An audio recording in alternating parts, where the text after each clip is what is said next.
We will reconvene this meeting of the Veterinary Medical Board, and we will call roll to establish a quorum.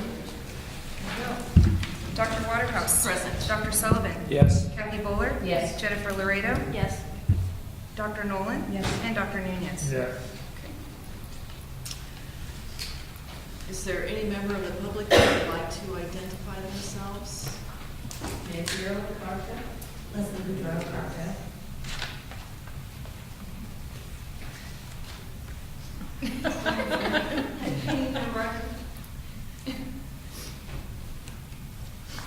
I'm Candace Rainey, Veterinary Medical Board. Diana Silva, Supervisor Deputy Attorney General.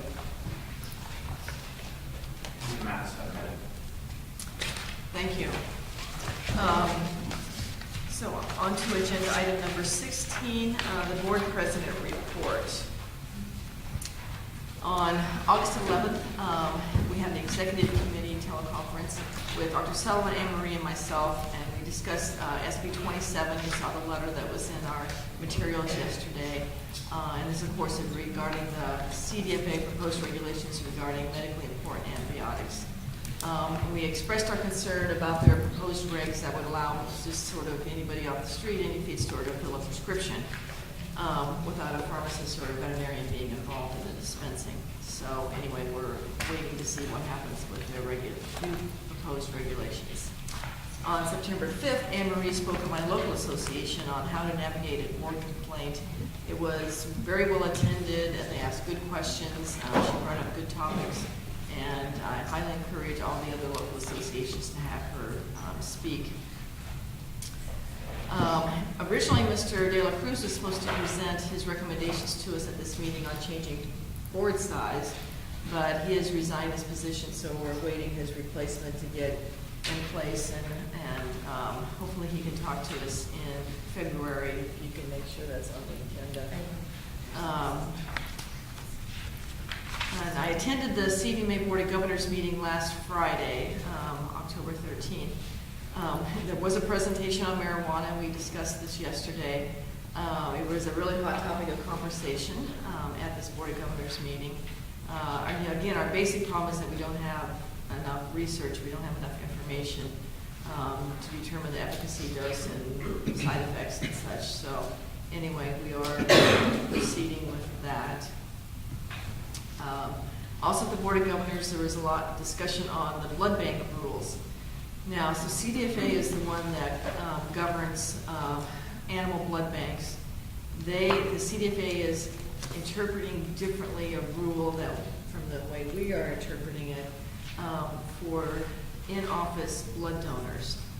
They're defining in-office blood donors as a dog that lives at the hospital full-time, 24/7. But the way veterinarians have been handling this is that we need a blood donor. We use a staff dog. We use our own dogs. Of course, live at home and live in a nice environment. And so anyway, even though we're interpreting this differently than the CDFA, the CVMA go ahead and try for legislation to clarify that. So also at the Board of Governors, they discussed SB 27 with the same concerns that we had. There were also questions on how to determine success or failure of the law.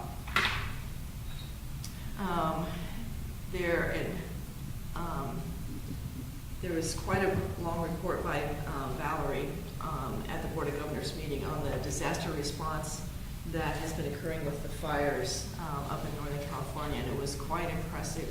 So the disaster response team is the California Veterinary Medical Veterinary Medical Reserve Corps is what it is. And they have been instrumental in helping animals. They've had 30 to 45 volunteers per day. That's the veterinarians and RVTs helping to take care of the animals. At one time they had over 700 horses at Sonoma County Fairgrounds. So it was quite impressive, and over $100,000 of supplies had been donated to try and take care of these animals.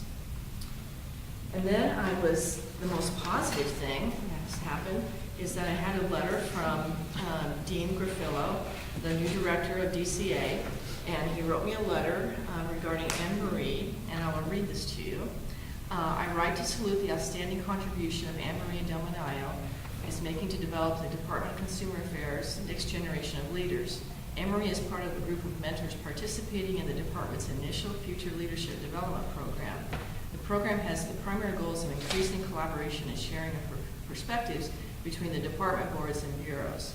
These mentees, in addition to being paired with a mentor, will participate in solid, facilitated special leadership development exercises, work on a special project that could possibly impact all the department, develop new working relationships, and meet with a number of executives who will share career advice. Anne-Marie's commitment to give back to the department is contributing to achieving the department's objective of developing a bench of future leaders. Her invaluable knowledge, leadership, and experience will help equip her mentee with the skills, attributes, and understanding of organizational culture needed for success. I thank you in advance for sharing my appreciation and support with Anne-Marie. So, we all know what it is. And so I was glad to see that the higher-ups recognize that as well. And, you know, today is a special day. Yeah, today is a special day because it is Anne-Marie's birthday. Goodness. Candace, you're in so much trouble. Do we get to sing We on are. the podcast? You can sing, Mark. Thank you, Cheryl. Go on, Mark, sing. Thank you very much. I've never had a birthday on camera before. And how fitting. Yes. Oh, thank you, guys. 60. I'm going to kill him. Oh, Well, we're lucky to have you. thank you very much. I really appreciate this. Oh. We'll put this here instead of my alligator juice cup today. There you go. So, should we move on to agenda item number 17, the RBT report? Okay, I don't have much to report. The Veterinary Technician Educational Equivalence Subcommittee of the AAVSB had 2 meetings, and they are continuing to explore avenues for pathways to licensure for graduates of foreign RBT programs. There are a lot of very intelligent people in that subcommittee, so they're doing some great work. Also, the BTNE job analysis was completed, so what that is the blueprint they use to create the new exams, so that's pretty exciting, and they'll start using that new exam next summer. And then continuing to talk about, I brought it up in my last report, compounding is something that we will probably need to add to CCR 2036, the animal healthcare tasks for RBTs. And as Dr. Klingborg reported yesterday, the MDC is exploring the option of altering that section also to include casting under indirect supervision rather than direct. And that's about all I have, other than I would like to express my dismay that the Dodgers did not win last night. I'm confident they will do so when they return to Los Angeles. They're playing? They're playing a game? Mark.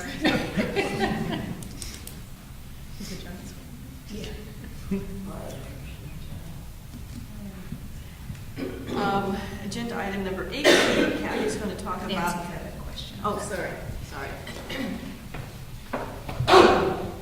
Do we need to wait for, I didn't catch the name of the group that's working on the foreign graduate RBT, but do we need to wait for their decision for California, or should we be working on our own So proposal? California is participating in that working group because part of recognizing international training is having the ability to review transcripts from other countries.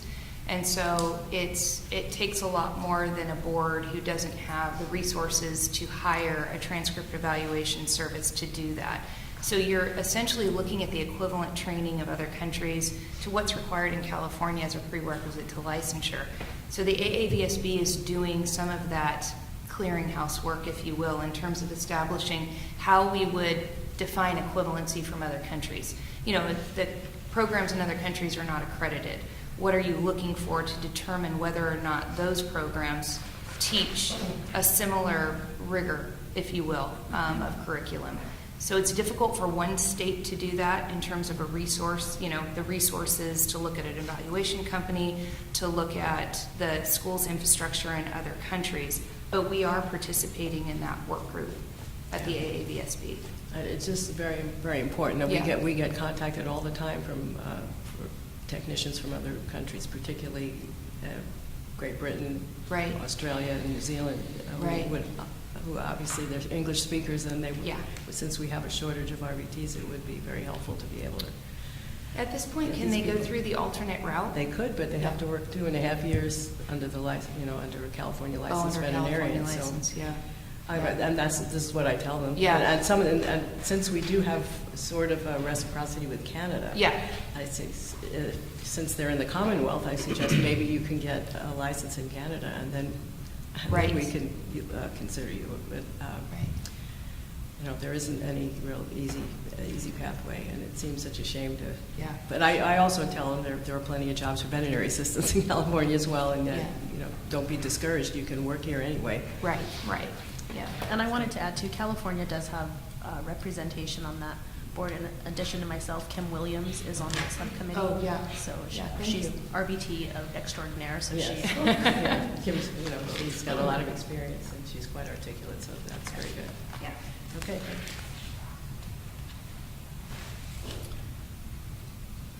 Any other comments from the public? Okay, agenda item number 18. Kathy Bolo's going to give us update on the ICBA. Good morning. Hold on a second. You have there are a full report here and a summary, executive summary, 2-page thing.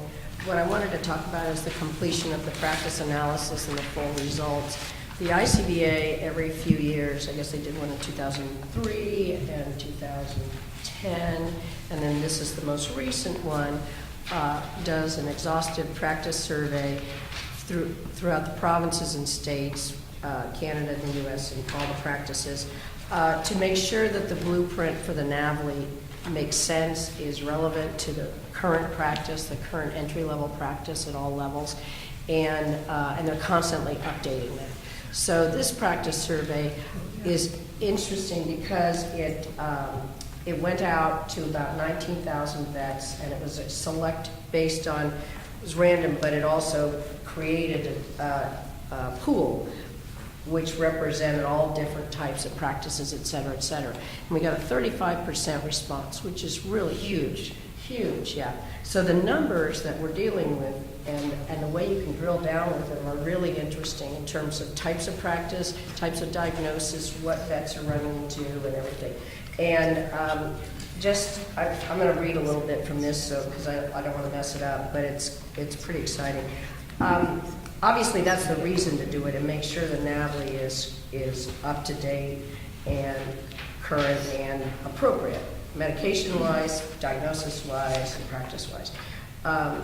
So this particular study did something a little different.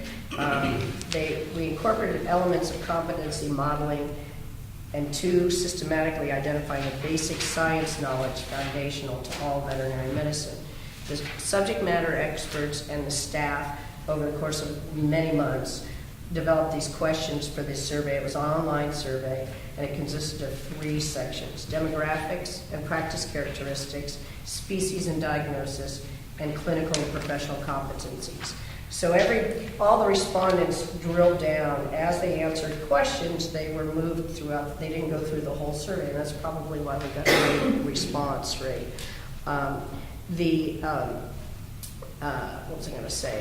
The other thing it did differently was, wait a minute, sorry. Based on the results of these activities, the blueprint for future NAVLE is going to be developed.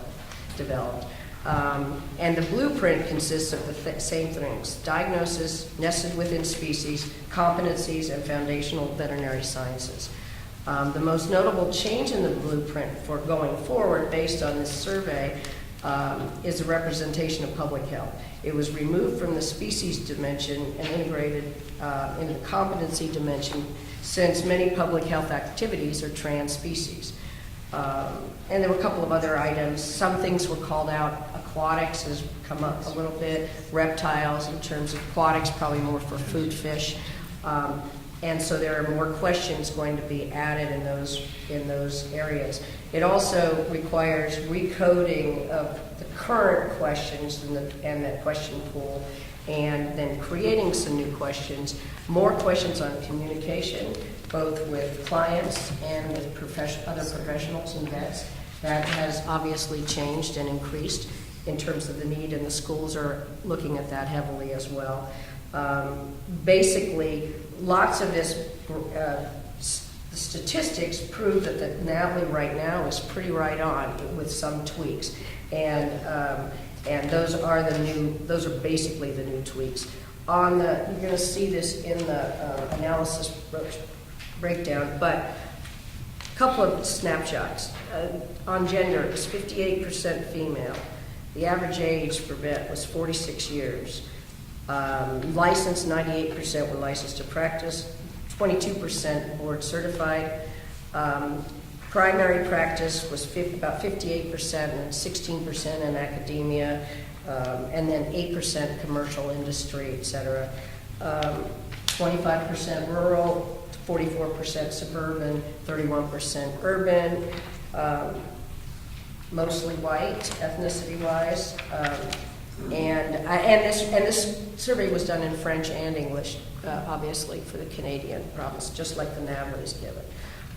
So anyway, it's pretty interesting, and I think it will go towards it. Time-wise, we're talking about they have to recode the current data pool of questions, data bank, and then they will bring subject matter experts in on some of these new subjects and refine and add more questions. They broke up small animals to, it used to be other small animal, now it's other small animals and reptiles, or mammals and reptiles, and then they always have a birds. So those questions will be redrafted, and they have to go through an extensive testing to make sure they're psychometrically sound and that they're fair and that the degree of difficulty is appropriate, etc. So I would expect that the NAVLE that will be given probably maybe the fall of 19 probably will have the new questions and be reflective of this practice analysis. I'm just speculating there, but I think so. So that's what I have to say about the NAVLE and ICBA. And it's really a joy to be on that one. It's great. I'm the one public member, and happy to do it.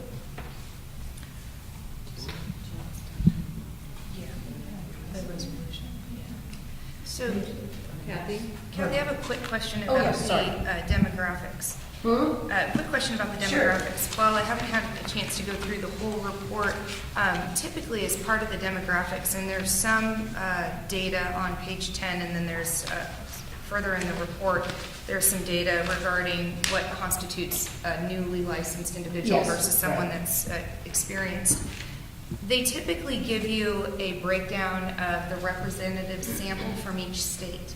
And because California represents greater than 10% of veterinarians across the country, one of the charges of the OPES is going to be to determine whether this report actually does provide a representative sample of practice in California, depending on the number of individuals that we're actually serving here. I think, yes, and I forgot to mention that. That's one of the things I've asked for, Okay. is the California specific breakdown. because like I say, the N is so large overall. Right. California, and I have to say Canada responded slightly higher than the US. Okay. Yes, but by almost 40%, and we were more like 35% or so. But still, yes, I wanted to get this, and I haven't gotten that from any. So Okay. ultimately, or soon, I should have this breakdown just for California. California, wonderful, thank you. Because I'm hoping the demographics will be slightly different on everything for California, just because of the diversity of the state as well, but we'll see. And because this is related to the NAVLE, something came out of the American Association of Veterinary State Boards in terms of a resolution that would essentially allow the AAVSB to serve as almost a representative, if you will, representative organization for all the states in terms of serving as a subject matter expert, serving as a gatekeeper for the NAVLE. And unfortunately, we were unable to travel to the AAVSB because there was a travel ban since the AAVSB meeting was in San Antonio, Texas. But I was concerned about this resolution because what it would do is remove the state's direct access to, working with the ICVA on this national exam. And instead, a group of members of the AAVSB would serve as the representative for all states. And from the little I know about this resolution, it's problematic. California needs to continue to engage directly with the national organization on the development and the validation of the exam. We contract with the ICVA independent of anybody else because there are certain ADA laws in California that are unique, exam security provisions, students having to report their scores to California. We can't protect that information because they have to be able to provide their score reports to their school. So there's some things that are unique about California, perhaps, that the AAVSB would not be an appropriate third party to negotiate on behalf of the state. And I just wanted to bring that up because I will be having a telephone conference with the director of the AAVSB next week to discuss this resolution and how it affects California. And if you have anything to add to that. I would just say that my understanding also is that most states prefer to have a direct contract for everything because it's such an important test for security, for efficacy, and everything else. So I don't know how that is designed to work, and I know that the cost to create the NAVLE ICVA has been in collaboration with MBME, the National Board of Medical Examiners, that does all the medical tests and the doctors, all the doctors, and it's a huge collaboration, very expensive to develop this question pool and to test it, and it's very rigorous. It'd be a very expensive cost to recreate it, but I believe that all the states have separate contracts. Nobody does enjoy a separate, because they're all different slightly, Right. and ICVA represents it differently to every state. Yep. Okay. Thank you. You're welcome. Thank you.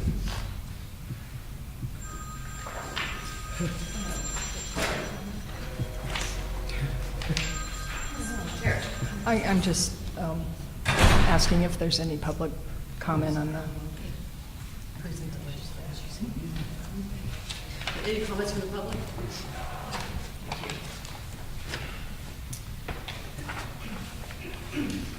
So moving on to agenda item number 19, we will start with Ethan and the administrative and budget report. Yeah, good morning.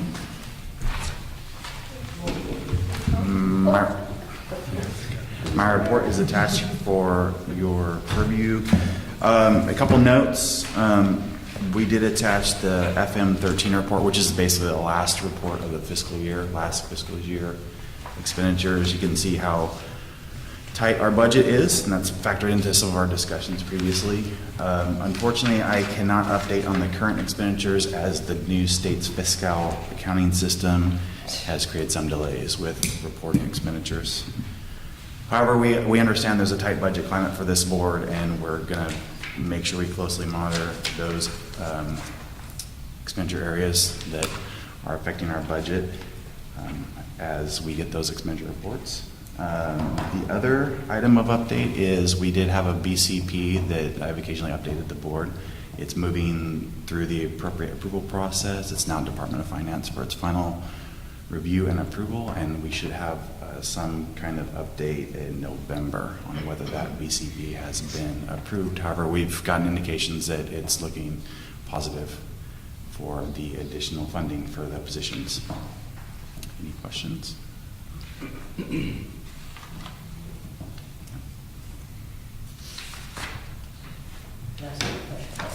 ready for questions? Or Yeah, absolutely.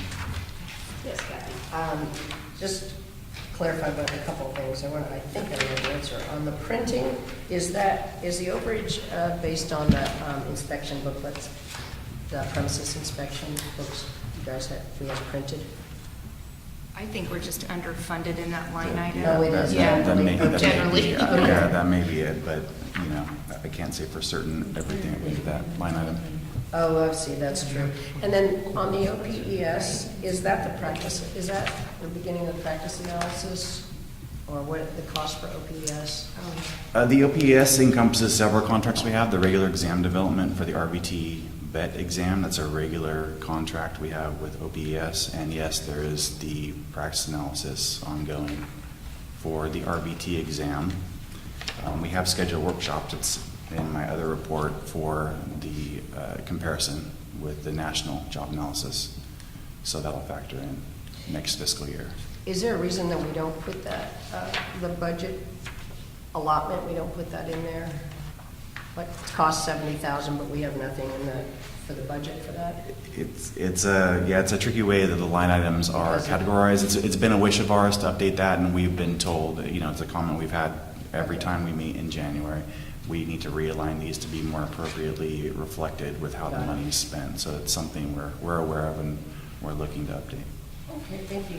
So just to add to the OPES line item, I think fair to note that we don't get specific funding to do occupational analysis. Unless you go through and request a BCP, a budget change proposal, it comes out of your overall budget. So every 5 years, we basically take a hit to our exam budget because we're not specifically funded for occupational analysis. And are any boards or? Not unless they go through and do budget change proposals, and very few do budget change proposals. I've seen a few, yeah. Yeah, for occupational analysis. They try to do a realignment of costs. Okay. But yeah, I think that's why you don't see it as a special line item. Interesting. Because it essentially is just an extra cost And a every 5 to surprise. 7 years. Yeah, well, we know it's coming. Yeah. Okay, interesting, okay, thank you. Under CMP services external, the prior year expenditure is almost $100,000 less than the current budget. Why do budget items get $100,000 less than what the prior year expenditures were What are you looking at? here? Oh, that's what we were allotted to spend. Right, but when you look at what we spent last year, Yeah. you wonder if that was wise budgeting. Well, it's not, so they assign a certain amount of money to each line item. Right. And it's not, we don't get to do that. So it's the department assigns a certain amount of funding based on how they build your budget. This CMP external has our hospital inspection costs in it. And because that's not an entirely funded program, that's why it's over 100. The hospital inspection program, I think we have estimated cost about 180. About that, and when that BCP was approved, the bulk of the expenditures were flagged as travel out of state. So you'll see in that line item we're underspending. So that's more reflective of where that particular expenditure was targeted in the budget. However, the true landing spot for those expenditures are appropriate in the CMP external. So like Ethan mentioned before, it would be helpful if we could do a realignment of the line items because it's not really reflective of where we're spending our money. And that's been said for many, many years now. Mhm. So, Does the it's department happen. It's probably said the Well, same for many boards. Yeah, correct? oh yeah, this is true Yeah. for Because they- most Yeah, it boards. is. Yeah. It's Yeah. How difficult is it to do that? I think it was not as difficult in the past, but now with the new fiscal system, we can't even get budget reports out of the system, so we have no idea where our expenditures are to date. So I think the realignment of the budget report is probably further off than it's ever been, just because we're now dealing with a brand new system statewide that is working through all the bugs. Yeah, because we almost ask the same questions every Yeah. meeting. Yeah, every Because meeting. we don't know exactly Yeah. what goes on what line item. Right, And it seems off, but Yes. right. What is the timeline for When do you think fiscal? you'll know where you really are in your budget? Well, What have they said? Well, I mean, Ethan and I don't think we'll actually get budget reports until probably January. I've heard February. January, yeah. Yeah. Yeah. So Can you just make up the numbers? we'll be 7 months into the fiscal year before we know how much we It's spent. alarming. Yeah, it's unfortunately alarming. It's, It's a shame. well, Yeah. I always look at the bottom right number and Yeah. make sure that it's in the black Yeah. and breathe easily that you're not going to jail. well, not today, not today. We will work very hard to make sure she doesn't. I will come and use when I see you. Are you getting Dick will bring in the file numbers periodically or anything? Not in a nice, For- pretty For format, but. For the current, for fiscal years? Yeah, current- for right now, for your monthly or. No, we don't. You know, what we have received in the past are, you know, these giant spreadsheets of all the object codes where the funding, the expenditures hit. So, yeah, you can use that in the past to pull that into this report, but we haven't received that even in the fiscal system, unfortunately. Oh, okay. Yeah. I mean, it affected us getting our consultants paid, our subject matter experts for exams. So it's affected a lot of, all of the boards, not just the veterinary medical board, but it was, you know, any new, as you know, any new system that they implement takes a while for things to shake out. So this is yet another one of those transition periods. Any questions from the public on the budget? Do you want to just go ahead and do licensing Absolutely. while you're up here? So again, my report's attached for your review. I did want to highlight a couple areas. We did touch on the job analysis comparing the state RVT exam with the national. We have recently scheduled workshops. You can see on the table above my report on page 3. Those workshops are scheduled for December and January. And now that we know the ICVA has completed their report, we'll be in discussions with OPES to also do a comparative analysis of those two exams, the national and the state, for the veterinary exams. A couple other updates. Next year marks 125 years of the Veterinary Medical Board regulations, and so we're looking to celebrate that anniversary. I've met with the department's publications office and public affairs, and we'll be doing some special things to highlight the 125 years of regulation. I have also provided the customer satisfaction survey results that were requested at the last meeting. Those are attached to the back of my report. And lastly, there's been a few personnel changes in licensing. Our admin analyst has moved on to other ventures, and I've recently hired a new license analyst who was formerly Michelle Rose. And we're very excited to have Moniel starting with us, and we have also recruited and hired, who has not started yet, a replacement for Nina's position, Amanda Drummond. Also excited to have her come on board.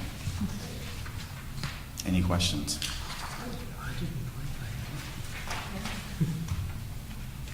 Any questions from the board? Any questions from the public? Oh, yes, of course. I have a question. I'm not seeing the waving today. Yes. Not exactly for you, but just in general. Mhm. See the OPES policy on expert consultants, basically. the Yes. trainings that I had Yes. requested. I completely understand protecting the integrity of the exam, but my concern originally was that instructors are not allowed to participate as SMEs, and I can understand conflict of interest, but there were so many complaints about the content of the exam that I felt those might be the exact people that they would need to serve as SMEs. Do we have any control over this policy, any input? I know it's an OPES policy. Yeah, I mean, we could provide input, but I don't know from there are certain, and I don't think that would be necessarily something that would fall into whether or not the exam itself is psychometrically sound, but it would be a conflict of interest type, probably provision that instructors would have motivation to participate so they could teach to the exam. So That's I think, exactly the concern. yeah, Yes. so I don't know that they would waive that particular requirement that they I'm could. wondering maybe a retired instructor, but I just feel that those people would have valuable input. So I know Kim Williams has served as a subject She matter has, expert yes, before. she has, when she's not been Dave teaching. Johnson has Yeah. served as a subject matter expert. So, I mean, we have had people in academia in the past that weren't current instructors. So I don't think our pool doesn't include people who were once in the training capacity. I think you can't be a current instructor and participate in exam development. Is that true for the ICDA? Mhm. Yeah. Basically, yes. Yeah, and for the selecting SMEs, we do a pretty thorough job. You know, we send out and try to solicit and get folks from all manners of the profession, long-term licensees, new licensees, every type of license that they've done.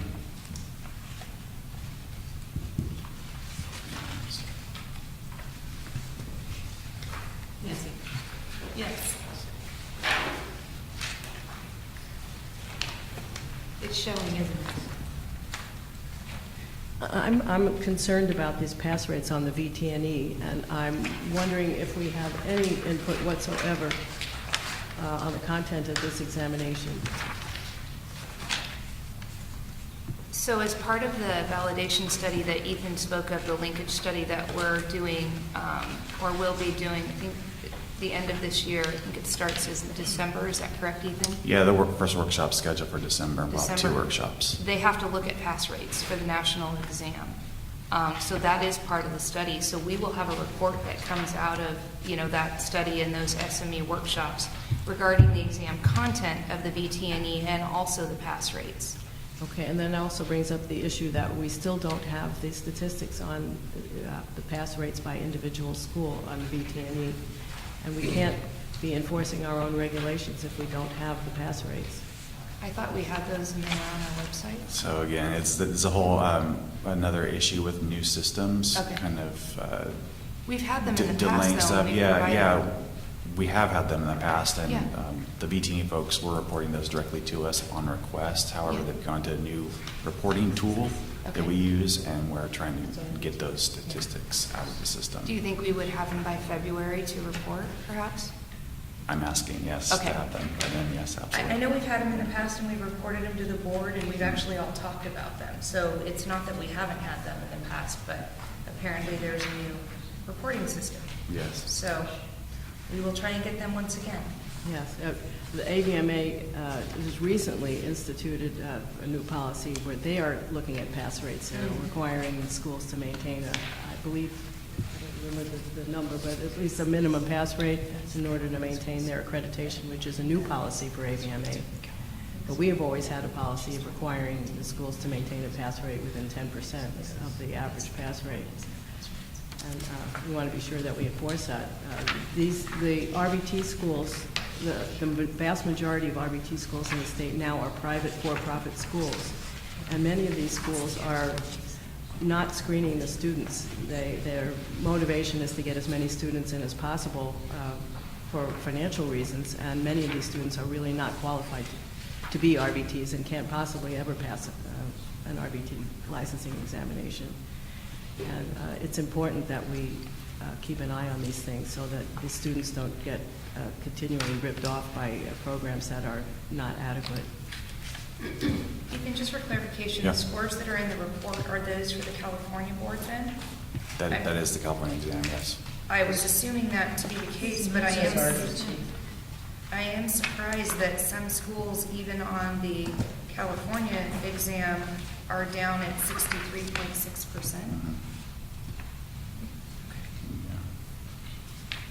That's really pathetic when they have the study material, and Right. there's no reason why everybody shouldn't pass that examination. It says the average is 91%, that doesn't correlate with the chart here.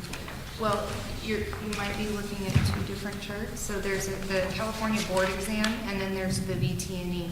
So the California board exam, which is the bottom of page 1. Yeah, 88% and 77.9 are the 2. Right. But this chart here, if you look at the first pass rate attempt, the first attempt pass rate is 91% average. 91.4 on this. The Well, chart. but then look at the top of page 2. Oh, that's the VT&E.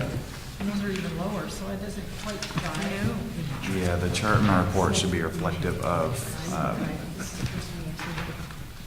that cycle. I'll look into why that's different. I apologize.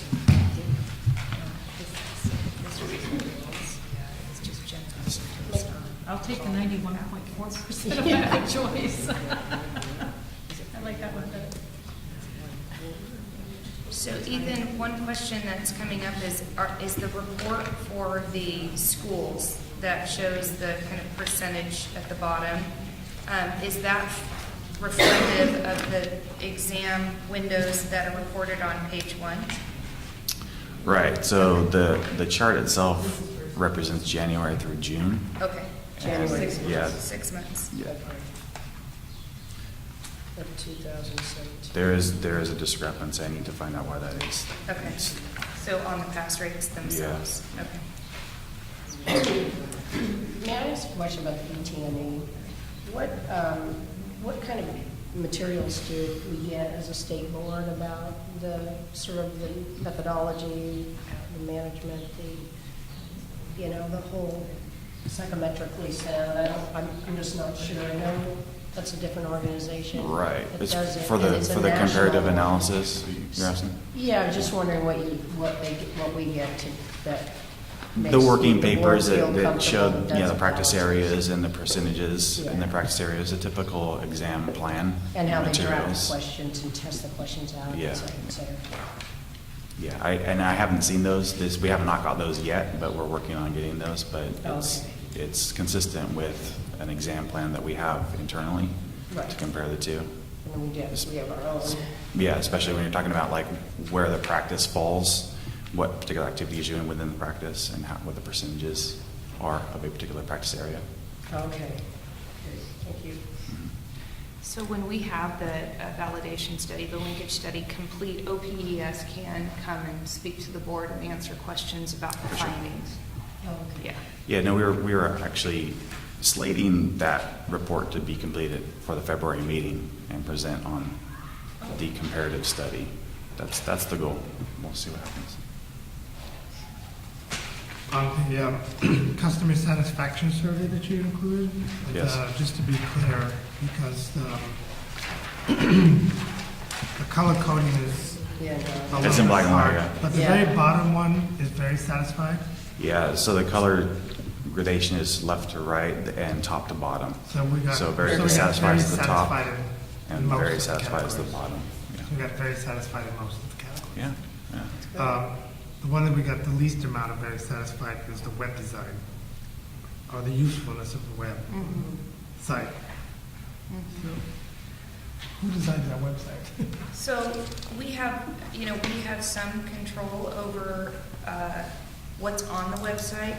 The actual design itself is a template that all kind of government agencies use.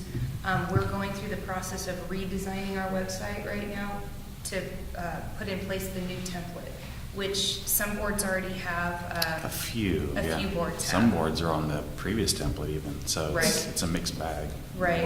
We work on it. But it is on our priority list. The problem is that we have staff that keeps changing hands or has changed hands. And so the new person that's replacing Nina Galang starts November 1st.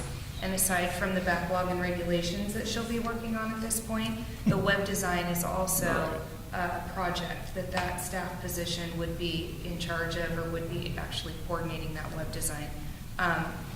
We're aware that we need to update our website and change the format so it's more user-friendly. And when do we anticipate that would happen? Well, we're on a list for the Department of Consumer Affairs Yeah. to change our face. I mean, certainly there's a lot of boards that are on the list to get their sites updated because the department maintains those sites. However, because of the regulatory backlog, we pulled ourselves off the immediacy of the list. Yeah. So we're looking to look at regulations first and then recircle back on the website redesign. Hopefully next year sometime we'll start revisiting that task. And then the numbers on top are percentage. On the chart, the numbers are response numbers. 84 total survey responses were received. I just had one quick question. Mhm. Judges here. But can you tell in terms of the website usefulness of the website, based on the survey participants, what types of people were more satisfied than others or less satisfied than others? No, Were they it doesn't. It only licensees? breaks down Okay. by their satisfaction. Okay. Then we, It'd in be the first question, interesting we to ask. see who's having trouble and who's not. That's a good question, yeah. Well, is it 10? 9?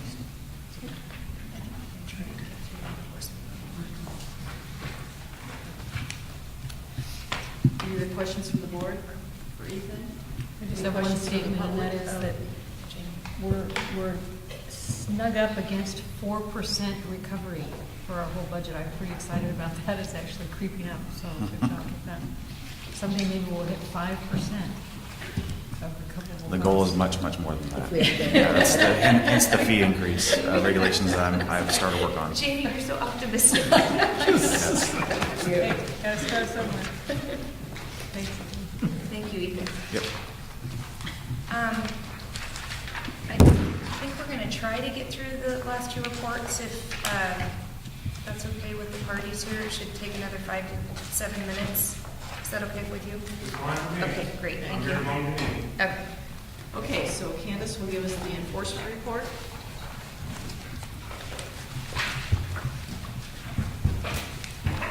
Good morning.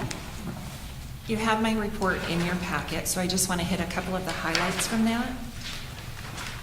During the first quarter of 17-18, the board had a total of 301 complaints. This is a high from anything that I can find. 34 of those complaints were for unlicensed activity. We are ever cognizant of our mandate that is consumer protection, and our goal really is to inform and educate the consumer. So we're never looking for additional work. We have plenty to keep us busy. So one of the things I'm always saying is we're not out there shaking the bushes looking for additional complaints. But obviously, the word's getting out, and we are having an impact. We're always striving to maximize our efforts, the impact of our efforts. And one way that we do that is through our collaborative efforts with other agencies. And I've highlighted some of those in my report: the California Horse Racing Board, the DEA, Pharmacy Board, other state boards, and in particular the district attorney's office when it's an unlicensed individual and those activities rise to the level of being criminal. We rely on them for their assistance in that area, because obviously those individuals are not licensed with us, and the extent of our authority is citation and fine, and that doesn't seem enough in some of these cases. One of those cases in particular is Sean Gerson. Back in December of 2016, Mr. Gerson and his company, Vaccination Services, were indicted on federal charges for illegally dispensing misbranded drugs via the internet. Mr. Gerson and his company recently entered into a plea agreement that provides for time in federal prison, probation, fines, asset forfeiture, and formal sentencing is scheduled for December. I did provide a copy of the press release from the United States Attorney's Department of Justice. And that kind of outlines specifically what's going on here. What it doesn't do, and I was a little bit disappointed to see, but I understand they're looking at this from a federal aspect, is it doesn't give credit to the board, the Division of Investigation, Veterinary Medical Board, or the Pharmacy Board, which were all key players in this too, and then specifically Don Continelli, who is a investigator with the Division of Investigation, who has poured his heart and soul into this. So I want to do that.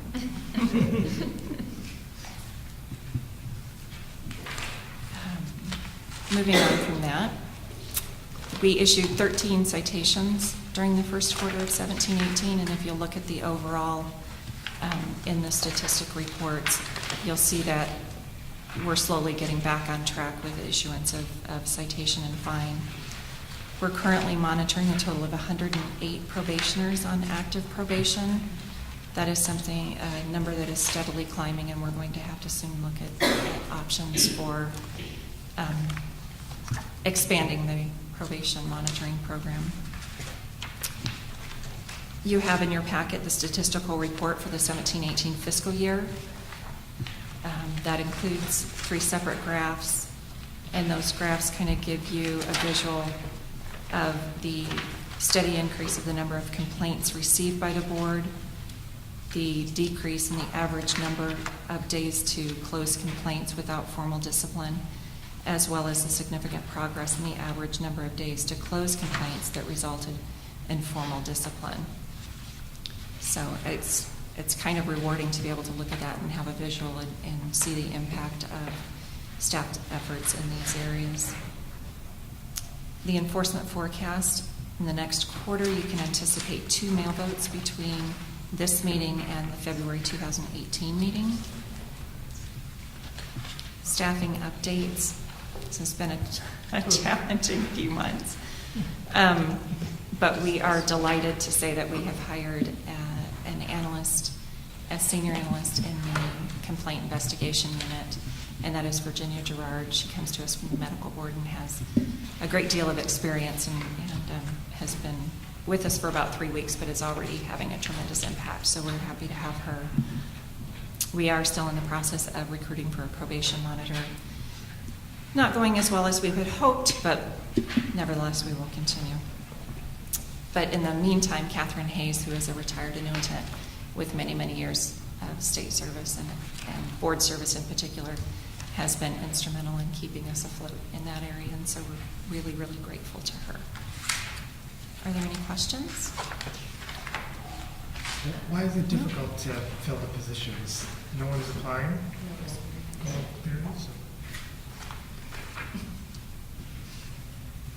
It seems like Sacramento has lots of people that could do the job. So one of the struggles that we run into is the recruiting system within the state is, in my opinion, broken. We aren't able to interview the most qualified individuals. We're only able to interview individuals that meet the minimum qualifications as defined by CalHR. And it really does tie our hands because there are some very capable and qualified individuals that may not, for whatever reason, meet the state's qualifications for serving in that classification. So, for example, our analysts are classified by staff services analyst or associate government program analyst. And if they don't have prior state experience and they haven't somehow served time in grade, they may not qualify to take a position, or excuse me, yes, they may not qualify. So, for example, we could have someone that works in law enforcement or someone that has worked at a district attorney's office. We've had attorneys apply for our positions that haven't qualified, and it's because the state system is so very rigid and specific about what experience qualifies for that individual to serve in that civil service classification. We struggle finding people with the right experience. And it seems like it would be because we're in Sacramento and we're all exchanging, personnel all the time, that it would be relatively simple to make that transition. But unfortunately, the person that we had selected for our probation position, that we were told there would be a way for us to transition this individual who is working at another board and does very, very similar, has very similar job responsibilities. We were told last week that doesn't meet the MQs. So you could potentially have a person who's more qualified? Absolutely. But hasn't gone through the state. Right. And isn't there like a basic exam that someone can take? And that's the puts problem. Them into the pool? They can pass the exam and still not qualify for the position. And how does that benefit the consumer? I don't think it does. It doesn't. Candace. One of the frustrations that we face is that evaluation of whether or not the individual meets the MQs does not come until we have a significant investment in the process. In other words, we have to review every application that's received. We have to conduct the interviews, and it's not until after we've conducted interviews that we can submit the name of potential candidates to determine if they meet the MQs. So, after months of time and effort invested, then we're told this person doesn't meet the MQs. So you're back at square one. No. Well, is the DCA responsible for this? let's make everyone in the room uncomfortable. So, CalHR has provisions, right, that are supposed to apply statewide. But as we've learned, and it changes all the time, each and every department may interpret those provisions either more rigidly or with more flexibility. What we understand are there are some departments that will combine education and experience to meet the NQs. Other departments, it's either or. So you either have to have the set number of years of education or you have to have the set number of years of experience. You cannot combine experience and education to essentially meet the NQs. Unfortunately, what we've been told is the Department of Consumer Affairs applies a more rigid approach to determining whether or not someone meets the NQs. So the answer to that is both.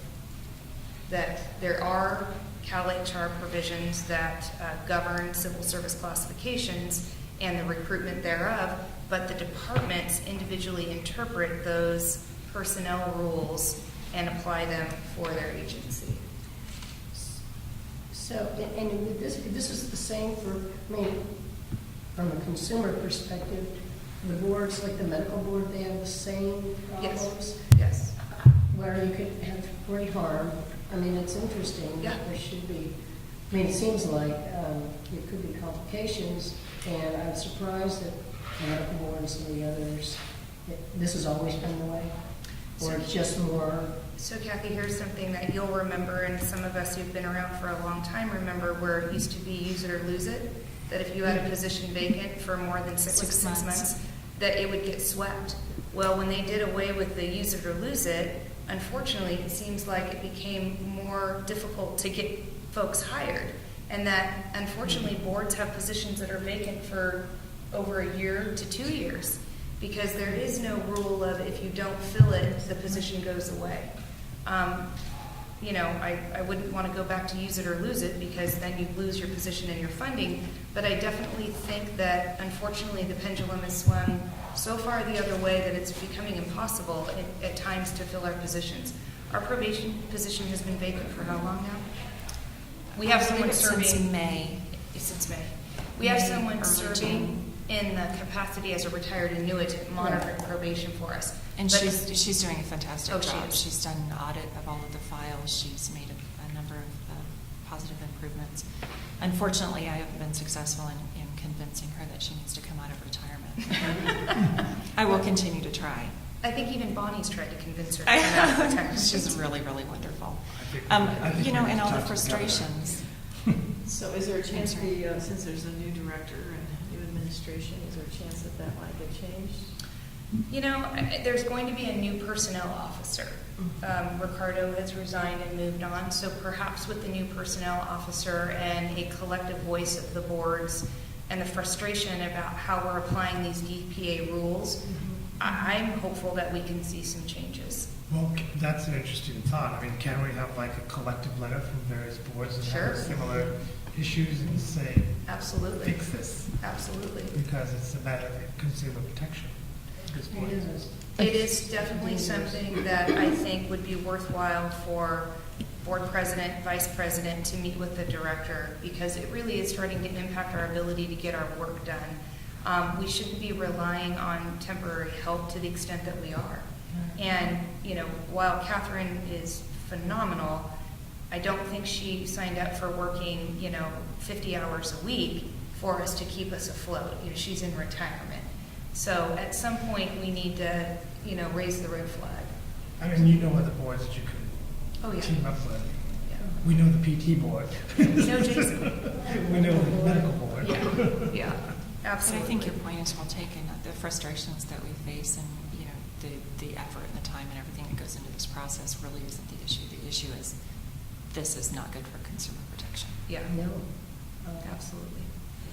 One other thing real quickly I wanted to point out was the 5-year span that we were looking at here. I think all of you probably took note of how the drastic increase in the number of complaints that we've received since 2012, slightly over 400, and now we're over 1,000. So if you look at on an annual average and take that into consideration with the fact that our number of days to bring these cases through to some form of fruition, whether it's not discipline or with discipline, it really does show the work that the staff is putting into trying to get these complaints through the process. Our volume has more than doubled, and our timelines are still going down. So I want to thank Candace and her staff for a valiant effort at keeping things moving despite the challenges we faced with retaining personnel. Thank you, and thank you for mentioning that, because I meant to mention and I didn't, is that if you're looking at the chart that represents case aging, average number of days to close complaints with discipline, you'll see that there was a significant peak in the 2015-16 fiscal year.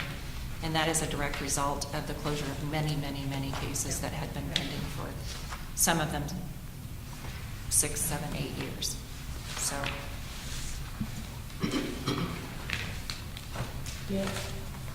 Kathleen, I wanted to, because I noted this on the number of complaints for the year, what we were just talking about. Is this relatively, and the numbers are very different for the types of boards, but are all the other health boards having the same increase in the same trajectory as I don't in know. the last 4 years? 5 years? Yeah, I don't know. We haven't seen that, but the department's annual report would show that. So it's something that would be easy enough for us to look Absolutely. at. That report usually comes out right about October. So we can look at the 16-17 annual report for all the boards and bureaus. Yeah, Some and of them see like words. whether or not this is a trend or whether it's something unique to our outreach efforts. I'd like to think we're special, but perhaps not. You are special. Thank you. So, Any other questions from the board? Any questions from the public? Are you going to do hospital inspection too? oh no. Oh, and by the way, before Candace leaves the table, Candace's birthday is actually Tuesday. So we should prematurely tell Candace happy birthday since we're in a public setting. I want you to share this moment with me. Oh, yes. Very nice. Candace is still a Libra, right, Candace? No? Oh, you're a Scorpio. Oh, 23rd is the cutoff. Can I just say one thing? Diane, so Is it your birthday? Is it your birthday? No. it's Is not everyone my going to birthday. jump on this train? I just don't want to let the moment pass. I have a comment about, for your question regarding the uptick in the caseload. And I am a strong believer in the fact that it correlates to the increase of staff that the board was able to have. And I don't remember the year where you really expanded. 2015. So if you look at the information, I think having more staff to be able to do the enforcement work and the investigations and such was able to collect more cases and such. And I think that's part of the uptick in the Definitely, yes. I caseload. was thinking it's the complaints coming in. I was wondering if Yeah. all the health boards are getting the same kind of. I don't know about that. Relative. That's a possibility, but I think definitely part of it is just the having, because you doubled, at least Right. doubled in Right. staff.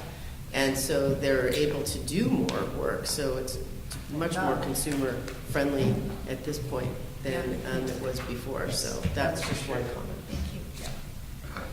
So in the interest of time, the only thing I'm going to say is the hospital report is in your packet. If you have any questions on it, I will answer any questions on the hospital inspection report. You know, it's the beginning of our inspection year, so there's not a lot to report on other than the training, which was well attended, and we had a lot of good feedback about our training. I think the most probably important thing to highlight in this report, and I want to say important because it's something that we're doing that I think they did many, many years ago, and somehow it was dropped off the protocol, but is we're starting to do a a performance evaluation for our inspectors. So seasoned inspectors and consultants will actually team up with a new inspector and conduct basically a performance audit. How well are they communicating with the managing licensee? You know, they're kind of not only their rapport when they're out on inspection, but their level of detail and that type of thing. And that will give our management and our seasoned inspectors kind of an overview of the competency of those folks that are in the field that are really our direct line of outreach with the hospitals and their staff. So I'm looking forward to getting feedback on those performance evaluations with our inspectors. I just wanted to ask you, are all the inspectors coming back? Are you happy? We only lost, I think we lost one this year. So there's 13 returning, and I believe we might have lost one at the middle of last inspection season because they took a full-time position and they could no longer do inspections. We have a total of 17. 13 are returning and 4 are new. But I think we had 15 active last year. So I know we lost at least one coming into this new inspection season. Any other questions from the board? Any questions from the public?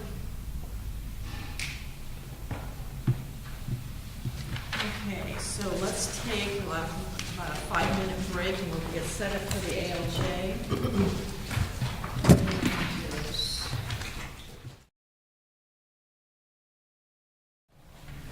So we will reconvene.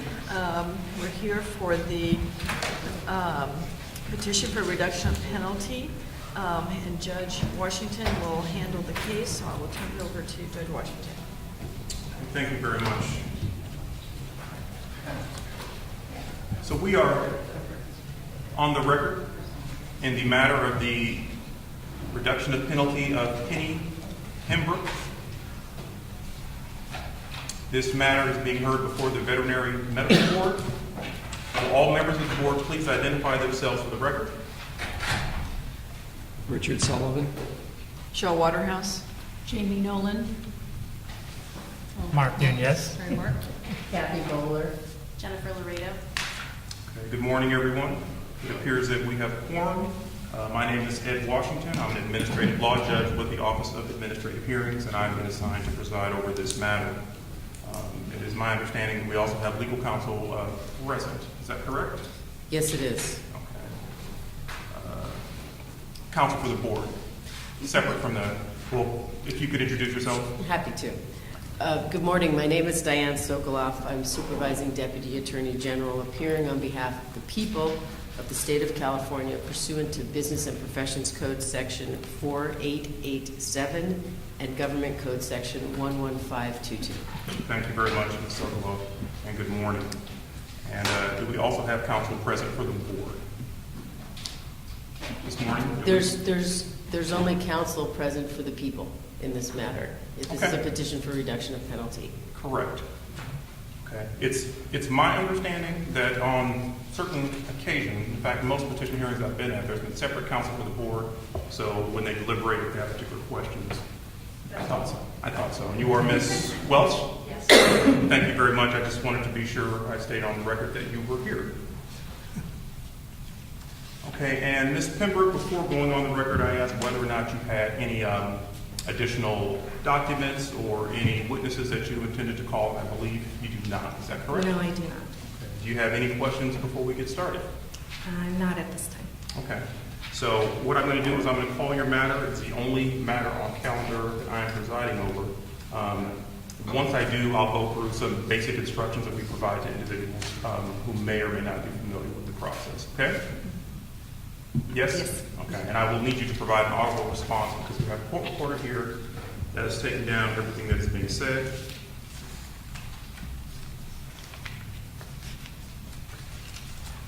And I'm actually going to have the court reporter a billing sheet just in case she needs this. I'm not sure if she needs it before we start or not, but generally, I'm going to give you this already, but things are different outside of the courtroom sometimes.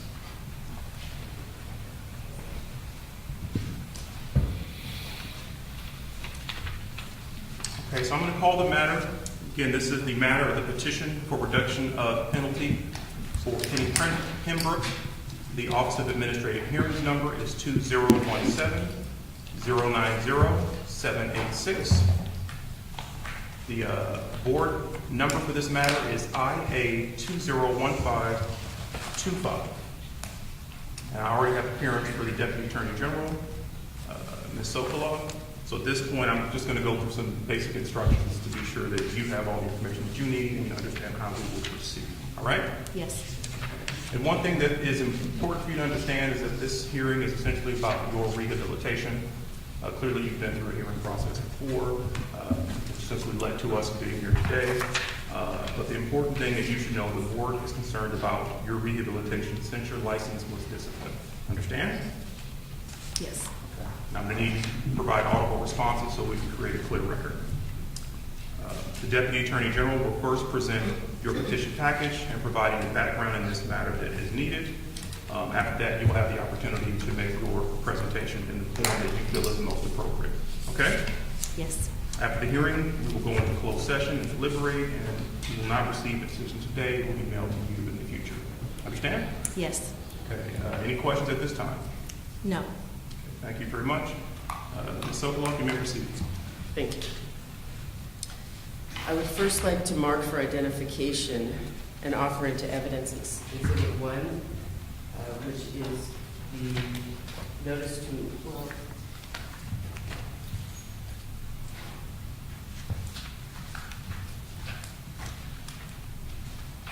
the notice to appear, the hearing notice. Okay. I'd like to ask that this be marked for identification as Exhibit 1. And I'd like to ask that that be offered into evidence. I believe also a preparatory remark that the board members and the court has already received a copy of the documents that are intended to be offered into evidence today. Yes, the petition packet? Yes. Yes. Would you like that marked as Exhibit 2? I would. But I'm just wondering if the petition packet that you have, that all of you have, are bait stamped in the top left corner of your document, 00001 through 00078. Is that how yours is organized? Not at all. I have no bait stamps at all. All right. Can we go off the record for one moment? Yes, we can. Okay. Off the record.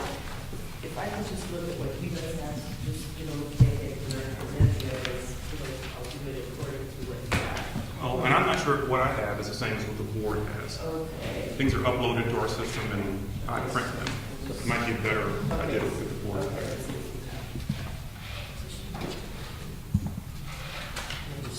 Yes. Yes.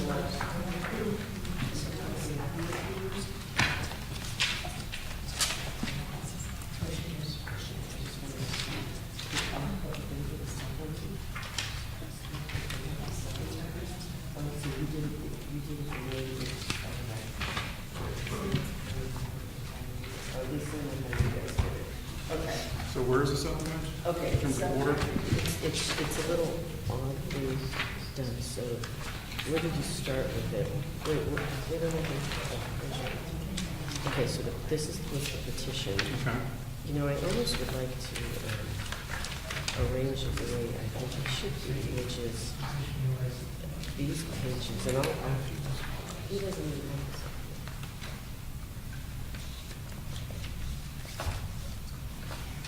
He doesn't have the supplement.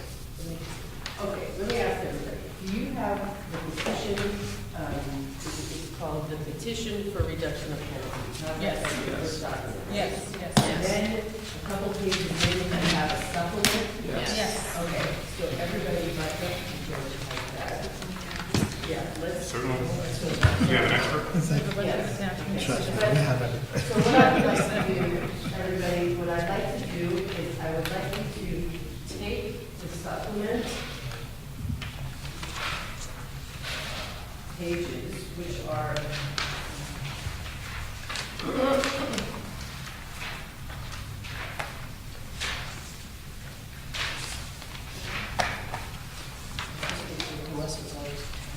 all right.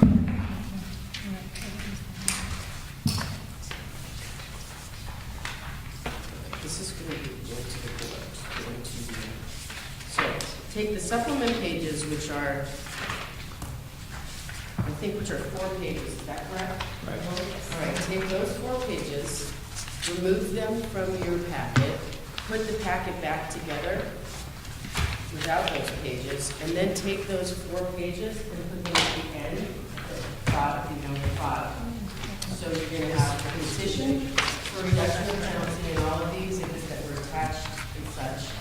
And then you're going to have a petition for reduction of penalty at that, okay? So that's how we're going to proceed. So the supplemental report should be after the statement of issues. Is that the last attachment? Yes, yes.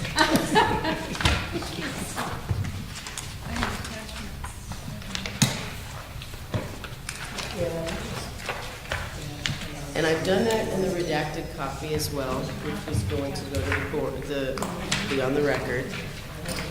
And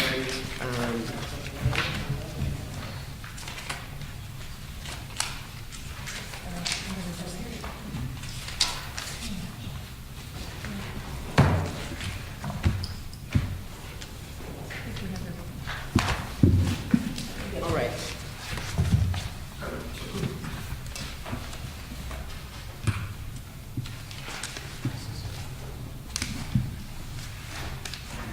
All right. Now I think we can proceed. If everybody has all that organized. Nice to make sure you're using the way it should be. Because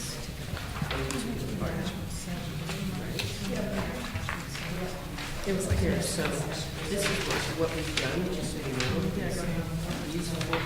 These 4 pages are now just put to attachments. At the very end, there should So be you can just attachment done 7.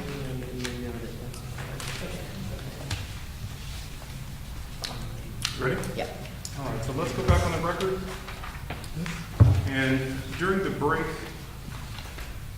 we reorganized the petition packet essentially to ensure that there was a supplemental report that was included in the packet.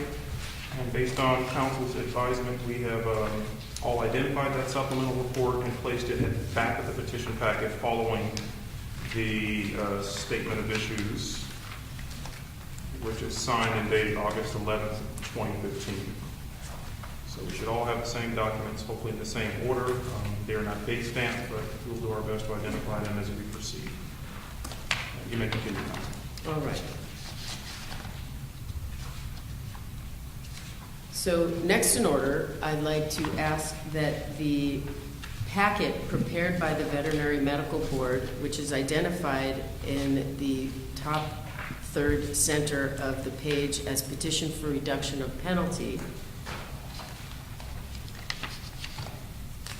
and written by Catherine Hayes to the board members explaining the procedural process, the procedural history, and summarizing the underlying facts and attachments, be admitted or marked for identification as Complainant's Exhibit 2.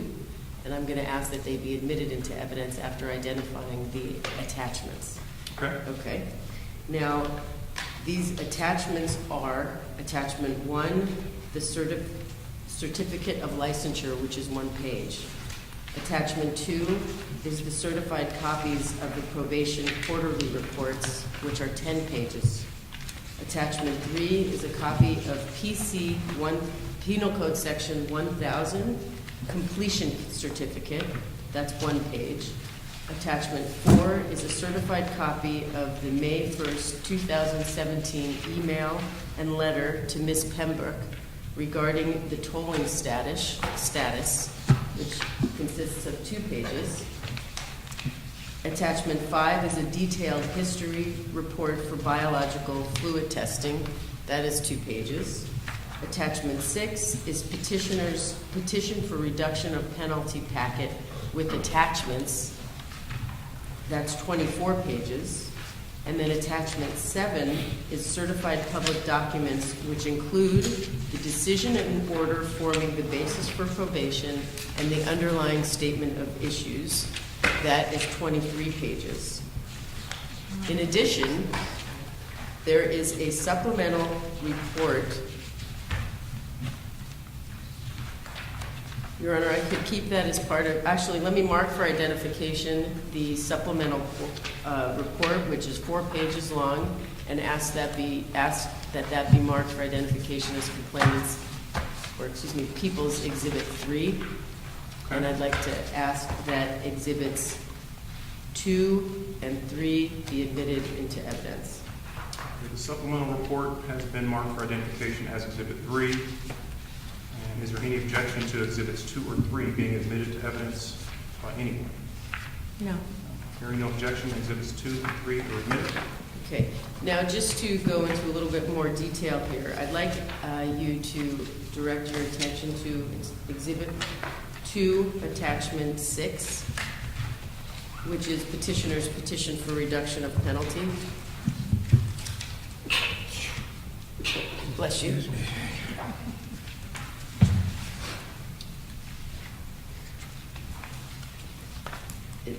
That is petitioner's packet for moving documents requesting the petition for reduction of penalty. And I'd like to identify specifically the documents that are contained in that attachment. This is Attachment 2? Attachment 6. Attachment 6.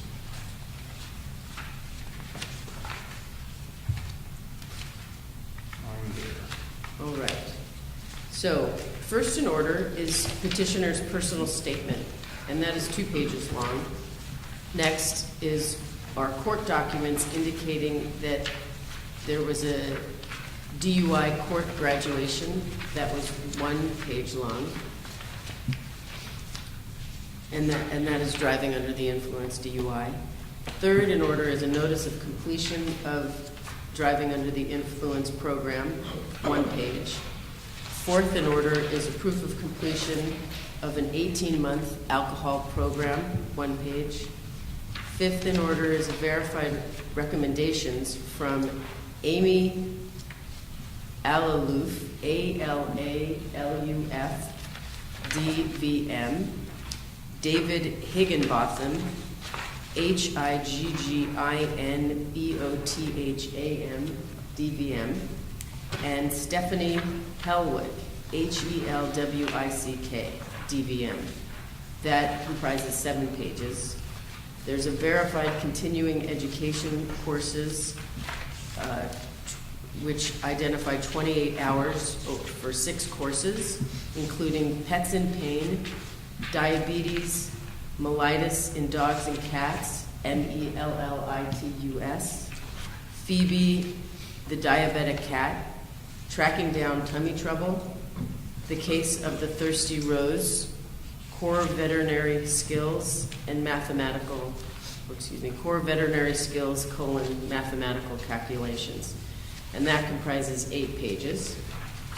Next in order is a letter confirming that petitioner is an active SCVMA paraprofessional member, 1 page, and a proof of membership in CVMA, 1 page. After having identified and sorted all of the documents that are contained in the packet, I would like to now offer a summary of Ms. Pembroke's history with the board. Ms. Pembroke applied for a registered veterinary technician registration on January 20th, 2015. On August 11th, 2015, the board filed a statement of issues against petitioner alleging several causes for denial, including being convicted of a DUI on September 27, 2003, for being in possession of marijuana, drug paraphernalia, and cocaine. Also, unprofessional conduct for being in possession of marijuana, drug paraphernalia, and cocaine. Being convicted for a DUI on November 3, 2006, for driving under the influence of drugs, and being convicted on May 25th, 2010 for being convicted for a DUI for drugs. Lastly, for unprofessional conduct for having multiple drug-related criminal convictions. The board adopted the stipulated settlement and disciplinary order, which became effective on February 11, 2016. That settlement placed petitioner on probation for 3 years under certain terms and conditions, including submitting to drug testing abstaining from controlled substances, and abstaining from alcohol use. The board received Ms. Pembroke's petition for reduction of penalty on June 7th, 2017. In support of her petition, Ms. Pembroke acknowledges her criminal past, including her DUIs and drug possession charges. The drug possession there was only one drug possession charge, and that charge was dismissed pursuant to Penal Code Section 1000, which is a deferred prosecution agreement, after she completed the rehabilitation condition. She has also engaged in other rehabilitation efforts, including a 1-year DUI court program, attending MADD, acronym MAD, the acronym is MAD, and that's Mothers Against Drunk Driving, victim impact panels, and 2 18-month multiple offender alcohol program. In her personal statement, which is attached as one of the attachments to, I think it was Exhibit 6, or Attachment 6 to Exhibit 2, she explains that she has adopted a more healthy lifestyle by surrounding herself with people, activities, and practices that are nurturing and good. She has satisfied all of her probation terms, including passing the drug monitoring tests. She's employed and has been at the same hospital for 4.5 years. She included several letters of recommendation from veterinarians for whom she's worked. All speak very highly of her. The supplemental report reflects interviews with all 3 recommenders. They all said, and you can review the question-answer interview in that supplemental report. All of them said that after learning about her offenses, their positive opinion of her has not changed. Finally, she plans to move to Nevada with her family, but would like to have her RVT registration in good standing for when she returns to California. I'm now prepared to proceed with questions for Ms. Pembroke, unless the court would like Ms. Pembroke to speak on her behalf first. Do you have a preference, Ms. Pembroke? I don't. In terms of presentation of evidence, it would be my preference that she provide whatever evidence she intends to first, for a couple of reasons that may give you the opportunity to ask questions that you may not have anticipated, and I want to be sure she's heard 4 questions. So are you ready to proceed, Ms. Pembroke? Yes. Okay, would you please stand and raise your right hand? Do you solemnly swear or affirm under penalty of perjury the testimony you provide today will be the truth, the whole truth, and nothing but the truth? Yes, I do. Please have a seat. And you may proceed. Okay, well, quite a few of the things I was going to say, she's kind of gone over. I included a statement with my packet that I hope you all do read. Although my probation monitoring has taken place during the past year, it's been almost 8 years now since my last DUI. I was in a unique position when I was employed at Brookfield Pet Hospital, almost 5 years ago. At the time, no one asked me about any legal background or problems, so that didn't come out until I had worked there for a few years, and so I was very glad that, given that unique opportunity, someone in my position, you don't always get to go in without everyone knowing what's happened in your past. So I was assessed and treated, just like everybody else, and given a chance to start a new career with a truly fresh start. It's taken me, it's been quite a journey. I went back to school in 2012, so it's taken quite a while to be able to get the opportunity, to finish school and to take my state and national tests. A couple of years ago, my boyfriend of 10 years had to move back to Nevada. He's in real estate, and I stayed here in California to finish my testing, to get my career started. And in May, I did get the tolling of my probation so I could move to Nevada as well. I do plan on returning to California So it's my sincere hope that I can have a clear credential here waiting for me on my return.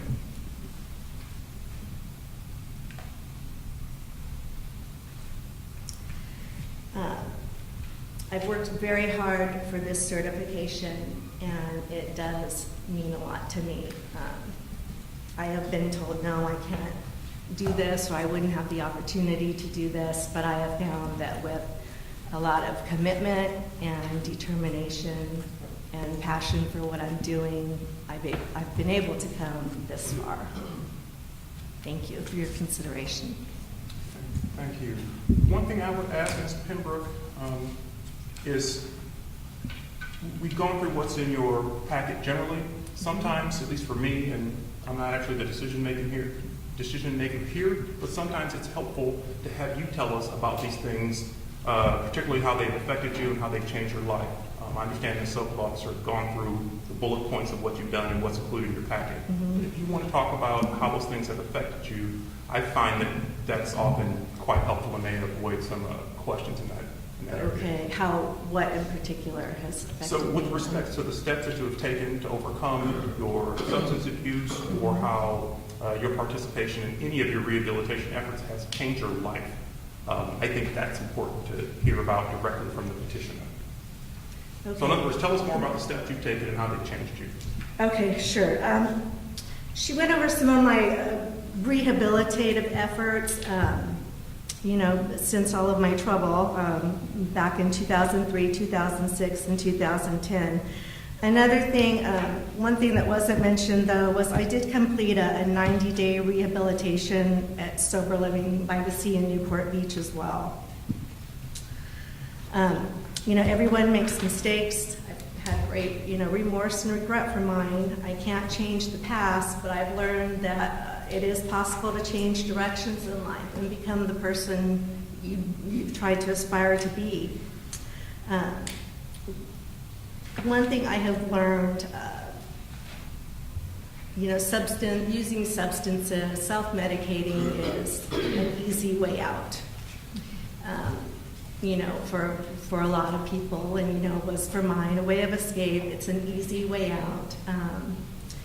This journey I have gone through in getting my RBT certification and being able to take the test and finishing school has really, how should I put this?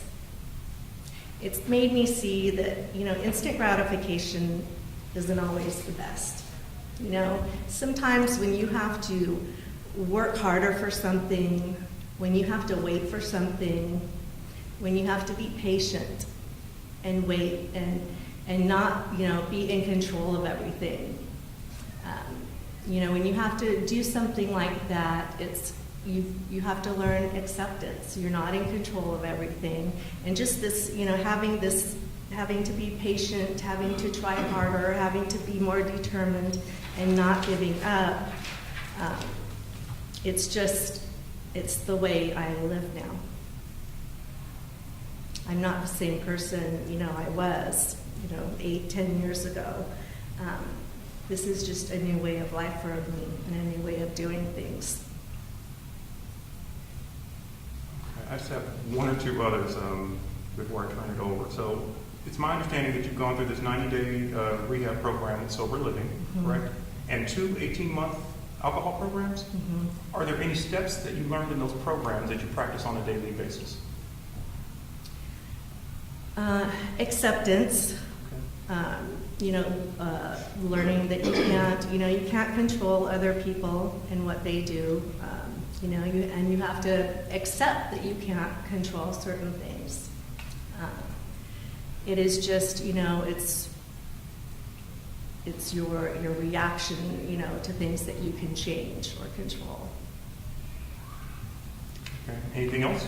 A lot of the, as far as that you were asking about the, the programs that I went to, a lot of it is group sharing, reaching out to others, inspiration from other people.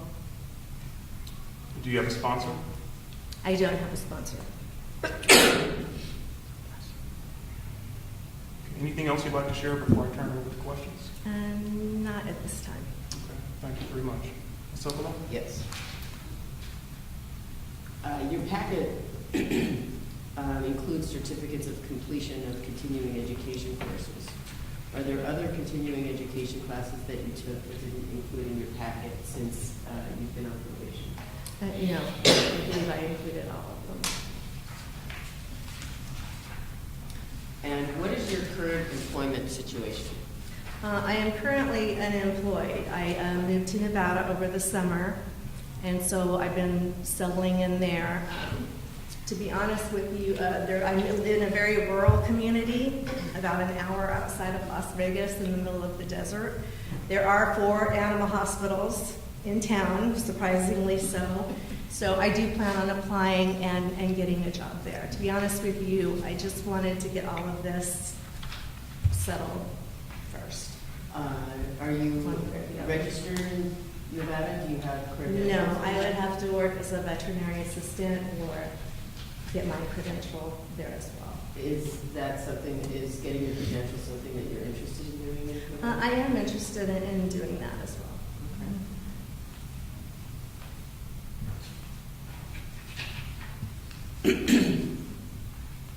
The ALJ has asked some of the questions that I was intending to ask, but I'm going to go to delve into a little bit more detail.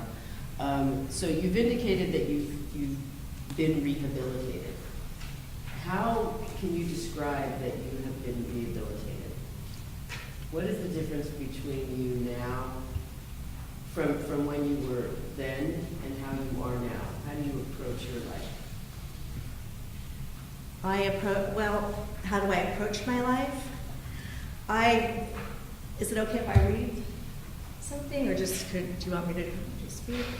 You can do. Okay. I don't want to leave anything out. I'm a little nervous here on the microphone. So. Understandable. Take your time. I have learned, to fill my life with people, activities, and practices that support a healthy lifestyle. I have a very small group of friends, but they are very close friends and very supportive friends, as is my family and my extended family. So I have found that, it really does make a difference who you surround yourself with. Also, I believe everyone's journey and rehabilitation or recovery or whatever you want to call it is different. I have found everyone, has their own journey.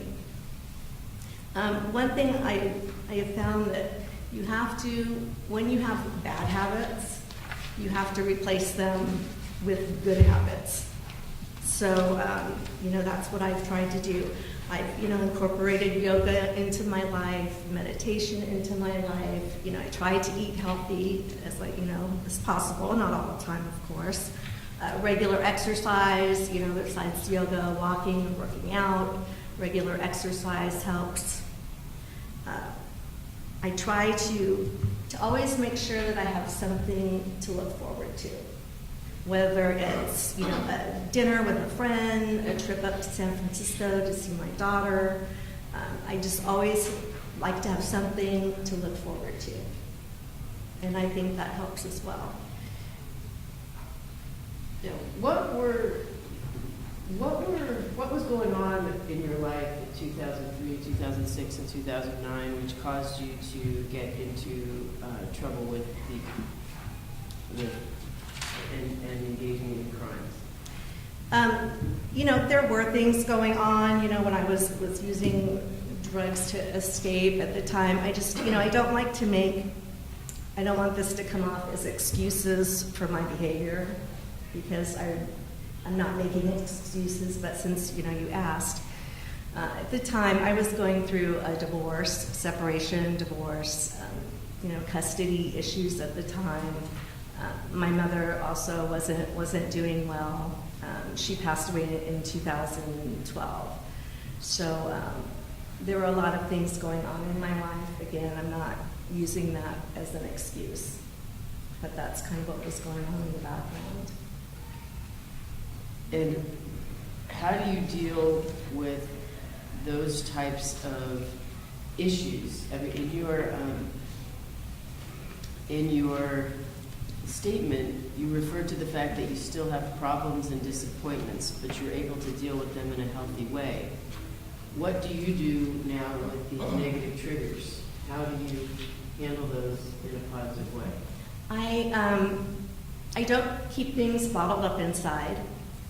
I reach out to others, you know, my boyfriend, friends, family. You know, I have a great support group. I reach out to others, you know, in times of stress and, you know, talk things out rather than, you know, self-medicating myself. I have a very, you know, I've just made sure that my life is very peaceful, I guess I would call it, you know, and drama-free. And, you know, problems do come up, but I'm able to, you know, I have a faith in God and spirituality now, and I just, you know, I just don't let the little things get to me. Do you use alcohol? No, I don't drink. So are you, for how long have you been sober? I have never been a drinker. Okay. So my next question is, do you use drugs? No. No. That was, you know, my problems. I was self-medicating, you know, prescription pills at the time. No. I mean, every now and then I have to, you know, I'll have a prescription for a bona fide, you know, illness or injury, but that's it. There was also, I think there was, wasn't it cocaine that was part of your condition? In the past. Yeah. So are you were involved with using any cocaine? Now? Currently? No. Okay. When was the last time you used any controlled substances that was not prescribed? Gosh, back in 2010, I guess, would have been the last year. The beginning of 2010. Right. And what have you been doing besides continuing education to stay up to date in the developments in the RVT field? I do, besides the continuing education, I'll go on, you know, online, read articles. I have some magazines that come to the house. I do want to get back into the, you know, the profession while I'm in Nevada, even if it's just as a veterinary assistant, just to keep up my skills as well.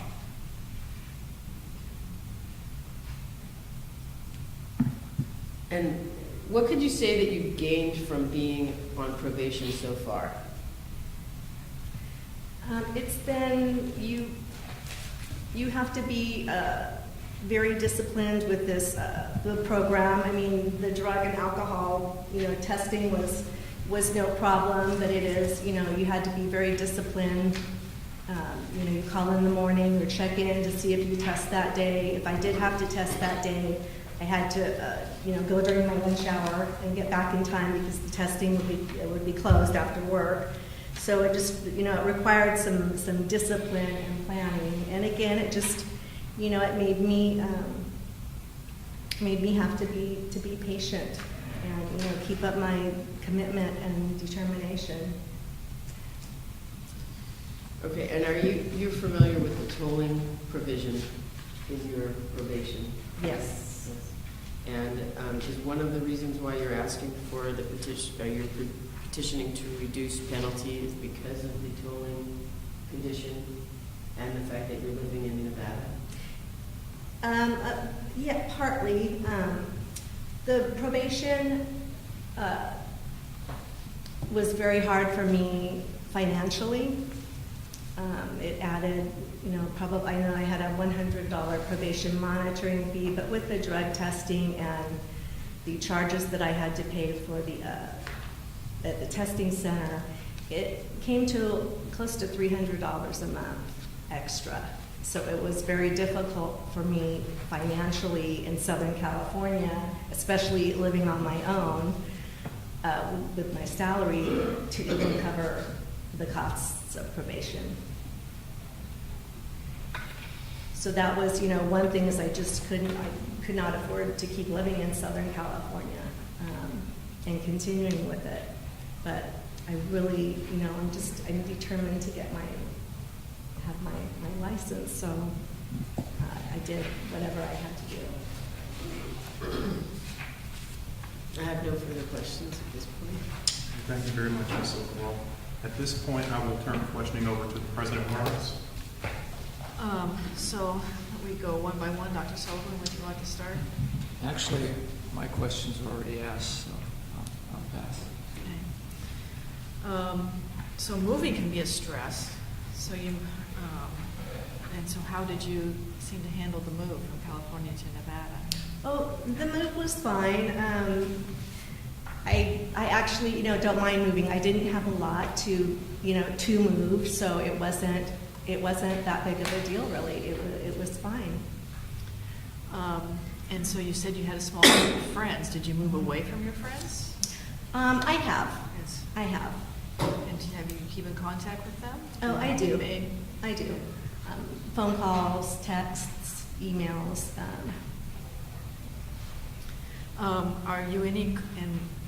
Do you attend any current programs related to drug rehab? Do you go to AA? Do you go I don't. NA or okay? And what were your duties as an RVT at the California practice that you were at?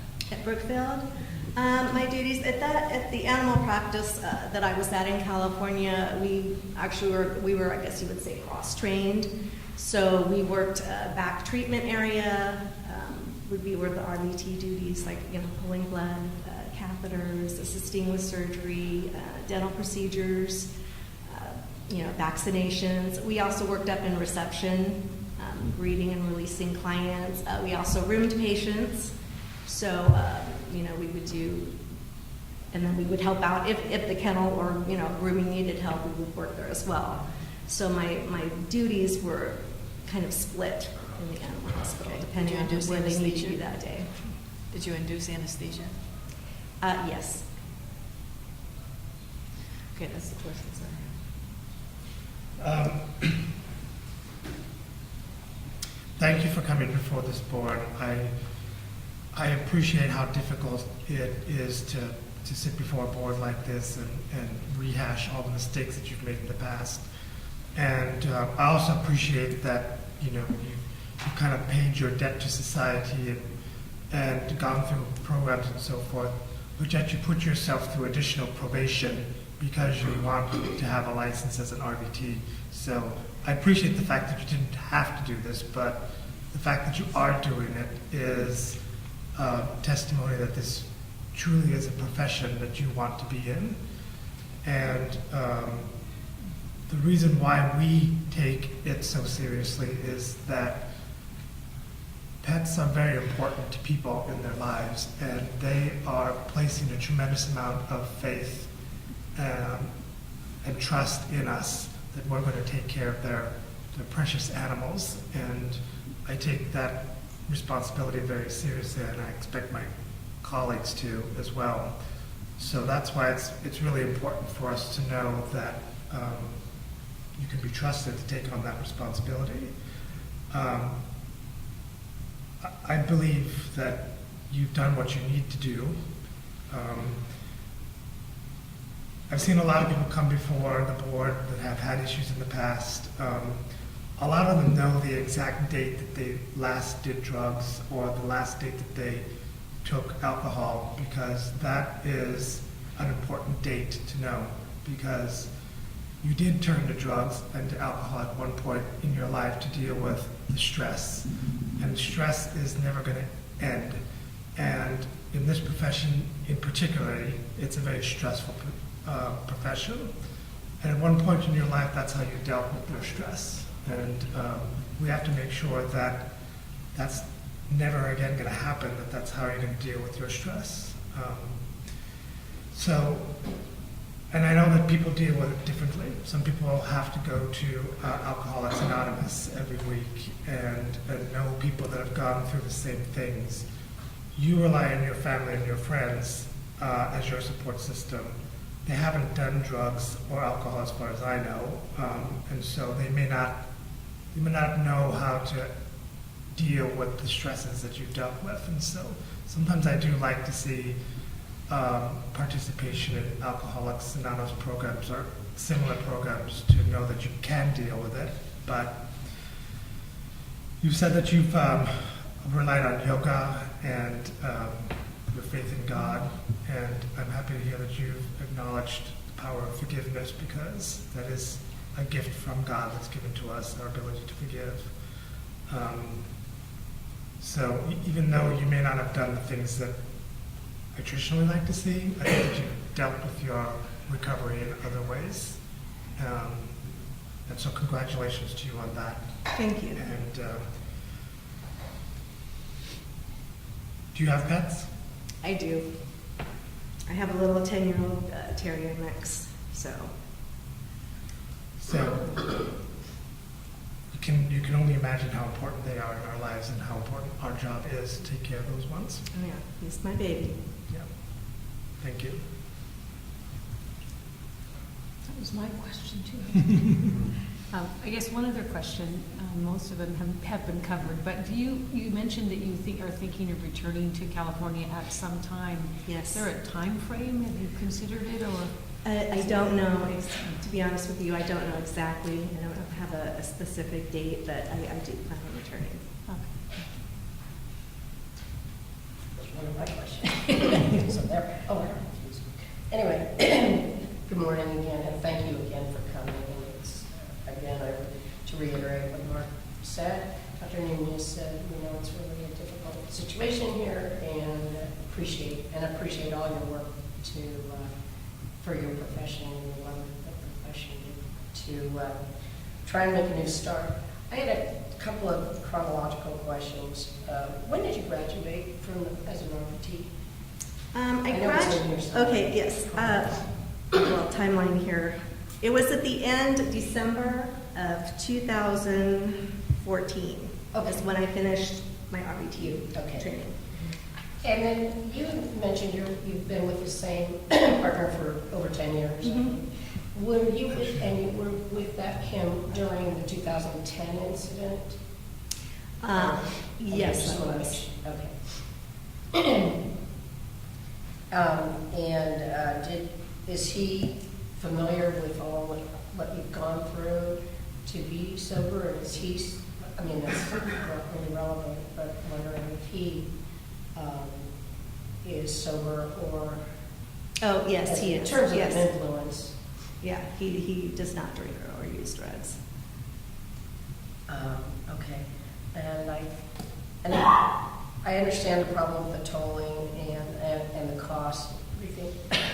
But is one of the reasons that you would like to clear this license so you can apply for an RVT in Nevada with a clear California license, or is that? Yes, I haven't thought that far ahead. I know I do want to go back to work in an animal hospital. I've been there since end of May, beginning of June now, and I really do miss it. So I definitely plan on getting a job, as a veterinary assistant, and then maybe depending on how long we end up in Nevada, that would definitely be a possibility. Thank you. But I still plan on returning to California. Okay. Well, as I'm at the end of the table, all of my questions were covered. So. Okay. Dr. Nunez does have a question. So you originally were put on a 3-year probation? Yes. And then you went on, told that probation After my first year. So you completed 1 year of a 3-year Yes. probation term. So you're asking for a termination of probation. So that will be only after serving 1/3 of what you initially were, your terms were. Yes. Okay. Because when you're on toll, you're not reducing your probation. Right. Yes. And you've been told for how long? Since May 1st. Okay. Okay. Dr. Sullivan. When you're you're at this status, are you continuing to do drug testing, or you're off of that at this point? Right now, when you're told, I The only part of probation that you continue after being told, or that I needed to continue, was the quarterly reports. You don't have random drug testing during tolling? No, just the quarterly reports.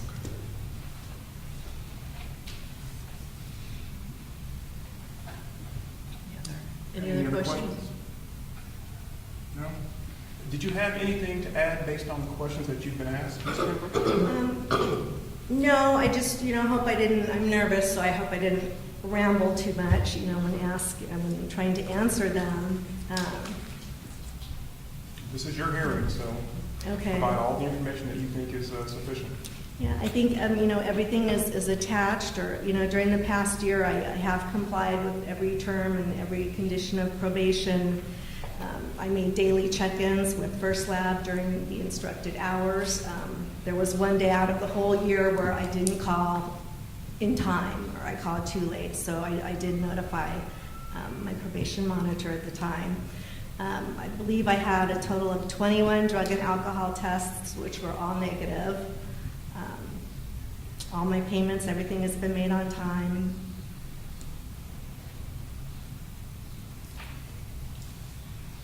And I think everything, all the copies of that are in the packet already, so you can see them.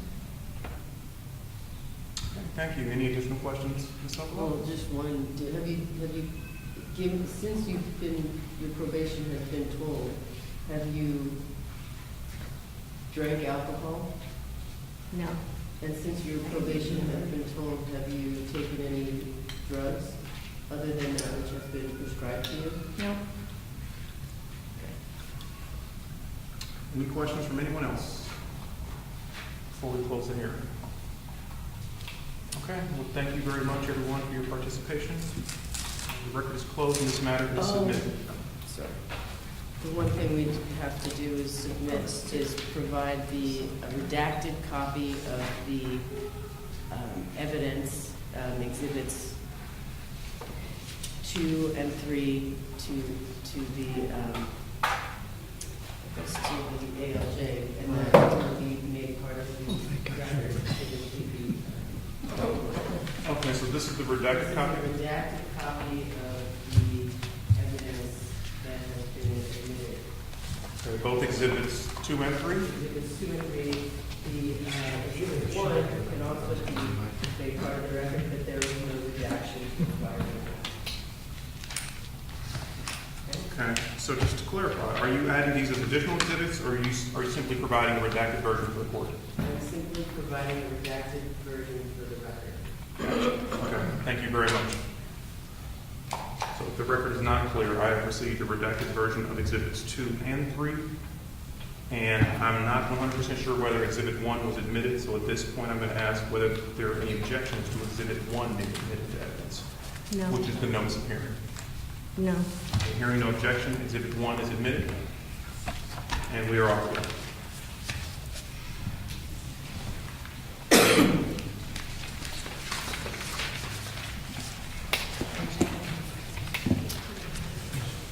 And now we will go into closed session